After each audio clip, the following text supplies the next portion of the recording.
دین ابراہیمی عرب میں زیادہ نہیں ٹھہرا۔ پورے ملک میں پھر بت پرستی پھیل گئی۔ لوگ خدا کے ساتھ مورتیوں کو بھی پوجنے لگے اور ان کو خدا تک پہنچنے کا وسیلہ سمجھنے لگے۔ ان کا عقیدہ تھا کہ یہ خدا کے ساجی اور ہمارے سفارشی ہیں، نیز یہی حاجت روا اور مشکل کشا ہیں۔ چنانچہ وہ مصیبتوں میں انہی کو پکارتے، فریادیں بھی انہی سے کرتے اور مرادیں بھی انہی سے مانگتے۔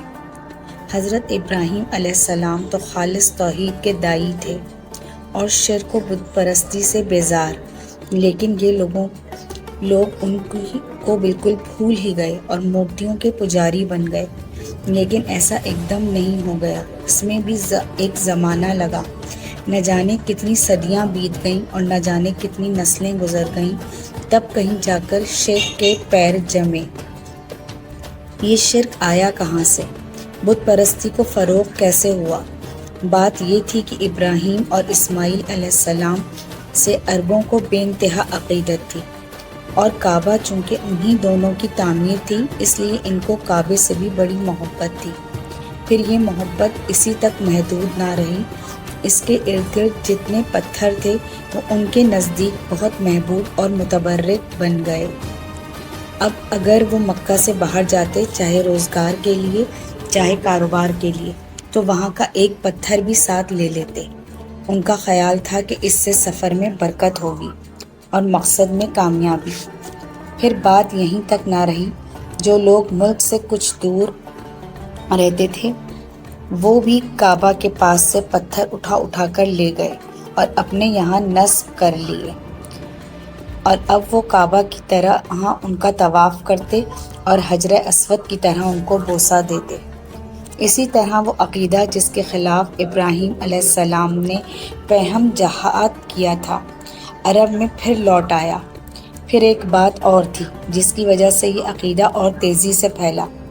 آتش فشاں پہاڑ پھٹتے تو لاوے کی شکل میں جو پتھر نکلتے، ان کے بارے میں تصور تھا کہ یہ ٹوٹے ہوئے تارے ہیں جو آسمان سے زمین میں آ گئے ہیں، اور یہیں سے وہ پتھر مقدس سمجھے جانے لگے۔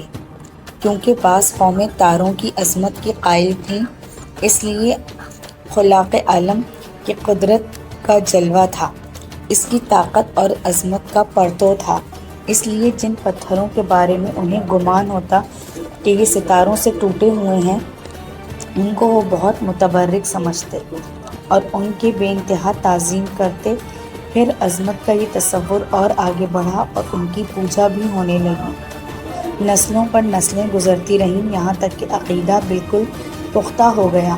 چنانچہ اب کوئی بھی پتھر مل جاتا تو وہ خوبصورت اور سڈول ہوتا، یا جس کی ساخت میں کچھ نیا پن ہوتا، یا جو کسی مخلوق کی شکل سے مشابہ ہوتا، تو اس کی عظمت ان کے دل میں بیٹھ جاتی اور وہ اس کو پوجنے لگتے۔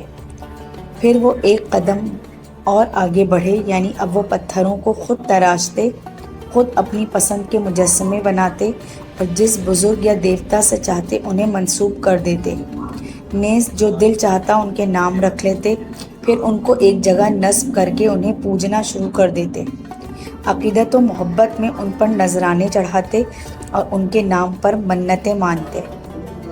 ان کا خیال تھا کہ اس طرح وہ دیوتا اللہ کے یہاں سفارش کریں گے، بگڑے ہوئے کام بھی بنا دیں گے اور آخرت میں ذریعہ نجات بھی ہوں گے۔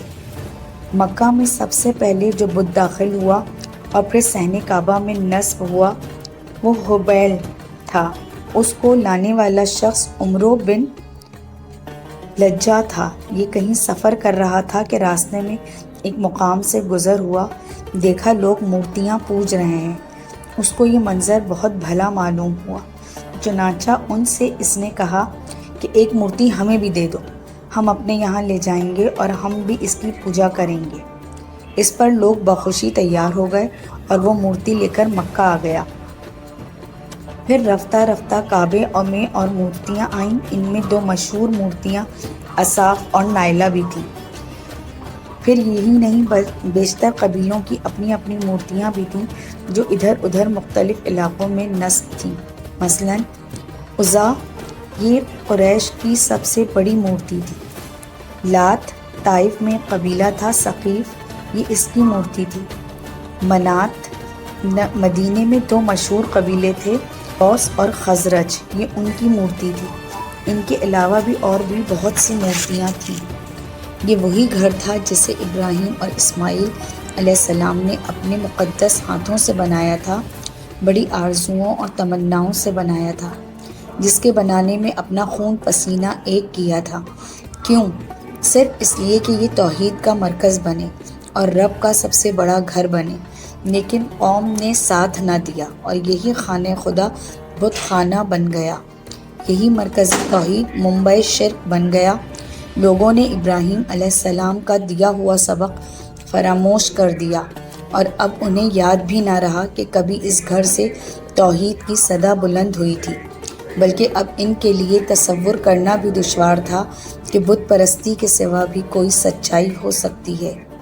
جس باپ نے بتوں کے خلاف بغاوت کر کے پوری قوم کی دشمنی مول لی تھی، اب اسی باپ کی اولاد بتوں کی پاسبان بنی ہوئی تھی۔